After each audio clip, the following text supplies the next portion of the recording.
अगर हम लौकिक प्रयोजन से भगवान के पास कि मेरा पुण्य का उदय चलता रहे, अनुकूलता बनी रहे, क्योंकि भगवान के पूजा पाठ करने से पुण्य का बंध होता है और सब काम बढ़िया चलते रहते हैं, अगर ऐसा हमारा अभिप्राय है तो हमने वीतरागी भगवान का स्वरूप ही नहीं समझा।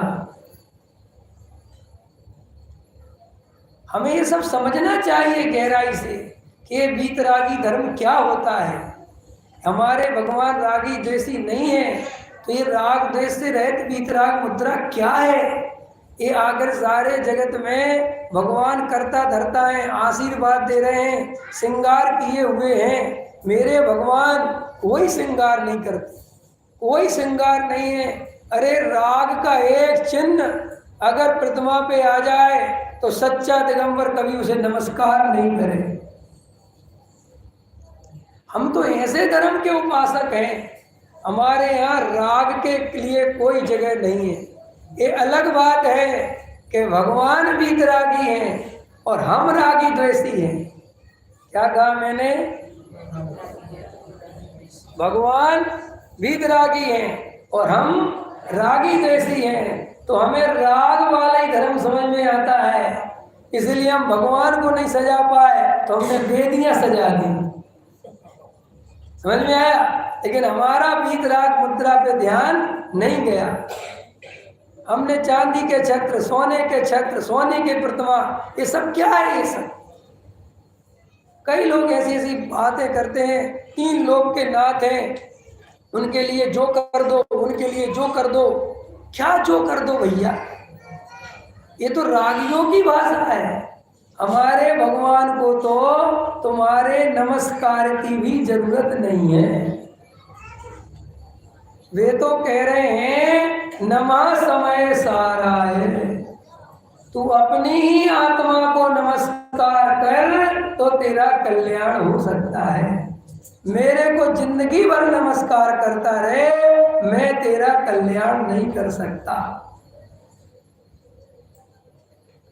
तो ये जो हमारे मन में प्रश्न है, बच्चों के मन में आता है, युवाओं के मन में आता है कि हमें धर्म करना क्यों है, हमें ये आत्मा समझना क्यों है, हमें ये द्रव्य गुण पर्याय इतना स्वाध्याय क्यों करना है।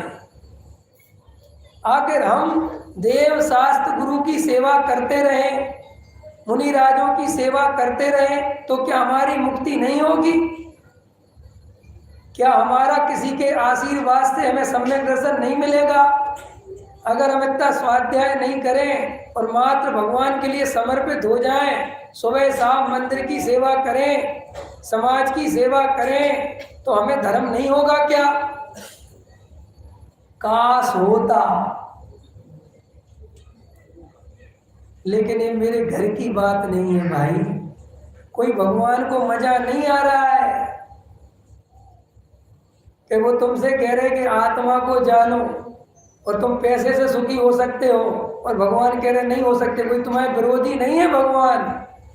भगवान वस्तु स्वरूप को समझते हुए, ये अनुभव करते हुए, अपने ज्ञान में जानते हैं कि कोई भी संसारी जीव जब तक अपने आत्म स्वरूप को नहीं समझेगा, द्रव्य कर्म, भाव कर्म, नो कर्म से भिन्न अपने चैतन्य को नहीं पहचानेगा, जब तक इस भगवान आत्मा की अनुभूति नहीं करेगा, तब तक ये जीव चाहे जो उपाय करता रहे, चाहे जितनी पूजा पाठ भक्ति करता रहे। अरे दुनिया में जितने धर्म हैं, दुनिया में जितने दर्शन हैं, वे तुम्हें भक्त बनाते हैं, वे तुम्हें गुलाम बनाते हैं, वे तुम्हें कहते हैं कि तुम हमारी सेवा करो, तुम्हारा कल्याण हो जाएगा। दुनिया का एक लौता मात्र जैन दर्शन है जो भक्त नहीं, भगवान बनने की बात करता है,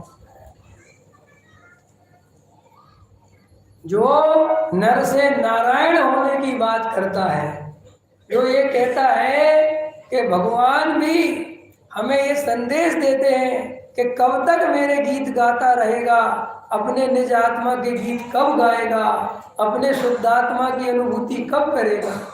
अरे देखो हमारे तीर्थंकर परमात्माओं को केवल नमा सिद्धेभ्या और अपने स्वरूप में चले जाते हैं।